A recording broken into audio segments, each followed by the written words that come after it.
নমস্কার বন্ধুরা, মানি ম্যানেজ চ্যানেলে আপনাদের স্বাগত। আজকে ভিডিওতে আমি আপনাদের সাথে এমন একটা কোম্পানি নিয়ে আলোচনা করবো, যেটা হচ্ছে মেইন যে কোম্পানিটা তার সাবসিডিয়ারি কোম্পানি, এবং এটা আইপিওটা মার্কেটে এসেছিলো। যখন মার্কেটে এসেছিলো এই আইপিও খুব বড় রিটার্ন দিয়েছিল, এবং রিটার্ন দেওয়ার পরেও 1-2 দিন মতো স্টে করেছিল। সেখান থেকে যে ফল এসছে, সেই ফলটাতে বলতে পারি যে যে একটা ডিডাকশান এসছে প্রাইসের মধ্যে, সেটা মোটামুটি একটা স্টেবল জায়গায় এখন এসছে। এবং এই পজিশনে আমি মনে করি ভালো একটা পজিশন, যেখান থেকে আমরা ইনভেস্ট করার কথা ভাবতে পারি।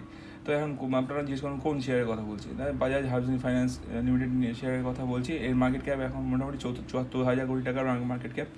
কারেন্ট প্রাইস যদি দেখি 88 টাকায় ট্রেড করছে, হাই এরা 137 টাকা, এবং লো হচ্ছে 87 টাকা। এবং স্টক পি রেশিও যদি চেক করি, 29-এর পি রেশিওতে ট্রেড করছে, বুক ভ্যালু 25.4, ROC 9.55%, আর ওইও যথেষ্ট ভালো 13.5%। এবার যদি দেখি পিয়ার কম্পারিজন করে যদি দেখি, পিরামাল ফাইন্যান্সের তুলনায় একটু বেশি কম আছে, পিরামাল ফাইন্যান্স একটু বেশি আছে। সুতরাং পিরামাল ফাইন্যান্সের তুলনায় কম আছে। এলআইসি হাউজিংয়ের তুলনায় এলআইসি কম্পারিজন করে লাভ নেই, কারণ কি গভর্নমেন্ট কোম্পানির পি রেশিও যথেষ্ট কমই থাকে। আর বাদ বাকি সম্মান ক্যাপিটাল একটা আছে তুলনায় একটু বেশি আছে, কারণ কি বাজাজ হাউজিং ফাইন্যান্স এই সাবসিডিয়ারি কোম্পানি বাজাজের, এবং এটা একটা ব্র্যান্ড কোম্পানি, সবসময় পি রেশিও একটু হাই ট্রেন্ডে থাকে সাধারণত। এবার বলি আপনাদের সাথে এর কোয়ার্টারলি রেজাল্ট কীরকম সেটা নিয়ে আলোচনা করি।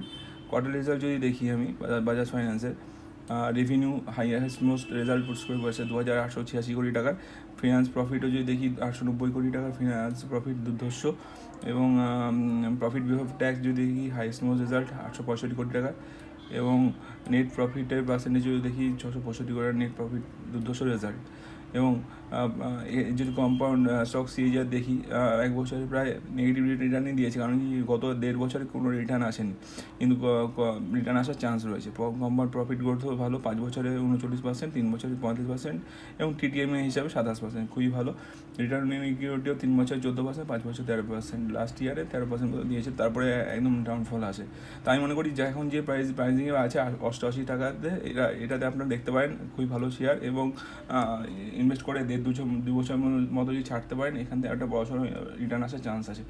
তো এখন আপনারা এই শেয়ারে ইনভেস্ট করার কথা ভাবতে পারেন। এই ভিডিওটা এই পর্যন্ত কেমন হলো সেটা কমেন্ট করে জানাবেন। যদি ভালো হয় আমার চ্যানেল ভিডিওগুলো, আমার চ্যানেল সাবস্ক্রাইব, শেয়ার, লাইক করে পাশে থাকবেন, আমার চ্যানেল গ্রো করতে হেল্প করবেন। ধন্যবাদ।